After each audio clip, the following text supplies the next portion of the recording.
Hello my dear students, हम JEE PY को discuss कर रहे हैं। ये जेई मेन 2023 का क्वेश्चन है। क्वेश्चन में हमसे बोला गया है a charge particle moving in magnetic field B has the components of velocity along B as well as perpendicular to B, the path of the charge particle will be. देखो हमारे पास बोला गया है कि यहाँ पर कोई मैग्नेटिक फील्ड है।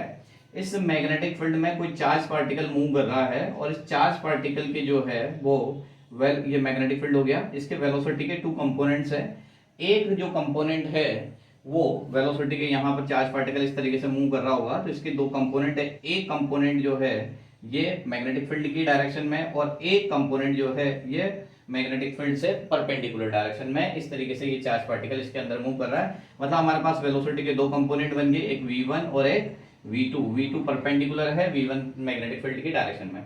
तो देखो अगर फोर्स ड्यू टू v1 देखें तो यहाँ पर हम देखेंगे फोर्स ड्यू टू v1, ठीक है, या फोर्स ऑन v1 बोल देते हैं, फोर्स ऑन v1, ठीक है। तो यहाँ v1 पे जो फोर्स लगेगा वो होगा बेटा, इसको f1 बोल दिया मैंने, q v b sine theta. यहाँ पर थीटा कितना हो जाएगा, 0।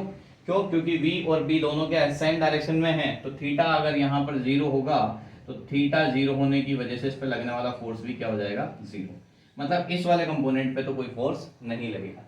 यहाँ पर इस वाले केस में थीटा कितना हो जाएगा, 90, इसको मैं f2 बोल देता हूँ। तो यहाँ पर F2 हो जाएगा क्यू वी बी साइन 90, और साइन 90 की वैल्यू थीटा 90 हो जाएगा, क्योंकि तो थीटा 90 होने की वजह से क्या हो जाएगा, ठीक है, यहाँ पर क्यू वी बी, इस पर फोर्स लगेगा क्यू वी बी, और ये सर्कुलर पाथ में क्या करेगा, रिवॉल्व करेगा। क्योंकि हम जानते हैं मैग्नेटिक फील्ड से जब भी कभी चार्ज पार्टिकल परपेंडिकुलर मूव करता है तो वो क्या करता है, सर्कुलर पाथ पर रिवॉल्व करता है। तो अब देखते हैं ऑप्शन, हेलिकल पाथ विद। अब देखो बेटा ये वाला कंपोनेंट इससे फोर्स नहीं लगा रहा, ठीक है, तो ये जिस भी वेलोसिटी से ये जा रहा होगा तो ये ठीक है आगे बढ़ता रहेगा, और इसका जो पाथ बनेगा वो इस तरीके से बनेगा, क्योंकि ये वाला जो v2 वाला कंपोनेंट है इसे सर्कुलर मोशन में मूव करा रहा होगा, इस पर फोर्स नहीं लगेगा, पर जिस भी वेलोसिटी से ये आगे मूव कर रहा था उस वेलोसिटी से कंटिन्यूअसली आगे चलता रहेगा।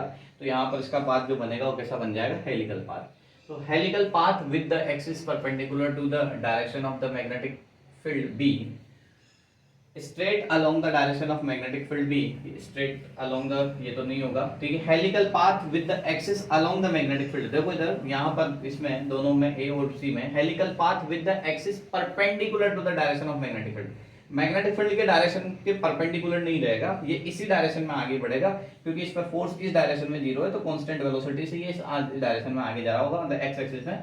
तो कौन सा ऑप्शन करेक्ट हो जाएगा, सी ऑप्शन करेक्ट हो जाएगा, helical path with the axis along magnetic field, क्योंकि मैग्नेटिक फील्ड की डायरेक्शन में वो आगे बढ़ेगा कांस्टेंट वेलोसिटी से, और इस मैग्नेटिक फील्ड से 90 डिग्री पे क्या कर रहा होगा, सर्कुलर पाथ में रिवॉल्व कर रहा होगा। तो ऑप्शन सी यहाँ पर क्या हो जाएगा, करेक्ट आंसर हो जाएगा। आई होप आपको क्वेश्चन समझ में आया होगा। Thank you for watching.